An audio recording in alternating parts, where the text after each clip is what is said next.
మనము వేటితో పోరాడాలి అంటే మనము ప్రార్థనలో పోరాడవలసిన వారమై ఉంటున్నాము. ఆదికాండము 32వ అధ్యాయము 28వ వచనంలో, అప్పుడు ఆయన, నీవు దేవునితోనూ మనుషులతోనూ పోరాడి గెలిచితివి కనుక ఇక మీదట నీ పేరు ఇజ్రాయేలే కానీ యాకోబు అనబడదని చెప్పెను. యాకోబు దేవునితో పోరాడి గెలిచినటువంటి వ్యక్తి. అదేవిధంగా మనుషులతో కూడా పోరాడి గెలిచినటువంటి వ్యక్తి. తన అన్న ఏశావు తనను తరుముచున్నప్పుడు ప్రభు సన్నిధానంలో నిలబడి ప్రభుతో పోరాడినటువంటి వ్యక్తి అయి ఉంటున్నాడు. తన అన్న దగ్గర నుంచి తప్పించుకొని పోయి లాబాను యోదుట తన యొక్క సర్వీస్ని అంతా కూడా, తన యొక్క పని అంతా కూడా ఆ యొక్క లాబానుకు తన కష్టాన్ని మొత్తం కూడా అప్పగించినటువంటి వ్యక్తి యాకోబు. దేవునితో అదేవిధంగా మనుషులతో పోరాడినటువంటి వ్యక్తి. అదేవిధంగా హోషేయ 12వ అధ్యాయము 3వ వచనం చూసినట్లయితే, తల్లి గర్భమందు యాకోబు తన సహోదరుని మడిమెను పట్టుకొనెను, మగసిరి గలవాడై అతను దేవునితో పోరాడేనని వాక్యము సెలవిస్తుంది. తల్లి గర్భంలో ఉన్నప్పుడే గర్భంలోనే పోరాడినటువంటి వ్యక్తి తన అన్నతో, తన యొక్క అన్న మడిమెను పట్టుకున్నటువంటి వ్యక్తి అయి ఉంటున్నాడు యాకోబు.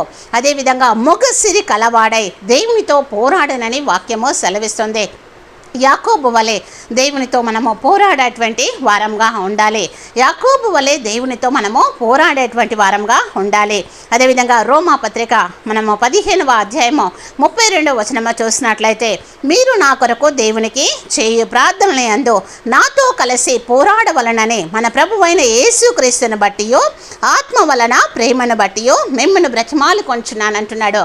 అపోస్తులైనటువంటి పౌలు మనందరికీ కూడా హెచ్చరిక చేస్తున్నాడు. ఇక్కడ మనము దేవుని యందు ప్రార్థనల యందు నాతో కలిసి పోరాడాలి అని వాక్యము ద్వారా సెలవిస్తుంది. కనుక మనము పోరాడవలసిన వారమై ఉంటున్నాము. కొలసి 4:2 చూసినట్లయితే, ప్రార్థన యందు నిలకడగా ఉండి కృతజ్ఞత కలవారై దాని యందు మెలకువగా ఉండుడి అని వాక్యము సెలవిస్తుంది. ప్రార్థన యందు మనము నిలకడగా ఉండి కృతజ్ఞత కలవారమై దాని యందు మెలకువగా ఉండి, ప్రార్థన యందు మెలకువ కలిగి ఉండి కృతజ్ఞత కలిగి ఉండి నిలకడగా ఉండి మనము ప్రార్థనలో దేవునితో మనము పోరాడవలసిన వారమై ఉంటున్నాము.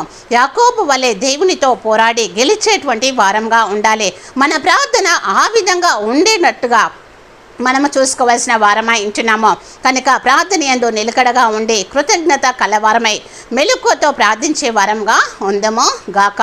దేవుడు మనల్ని ఆశీర్వదించును గాక. ఆమేన్.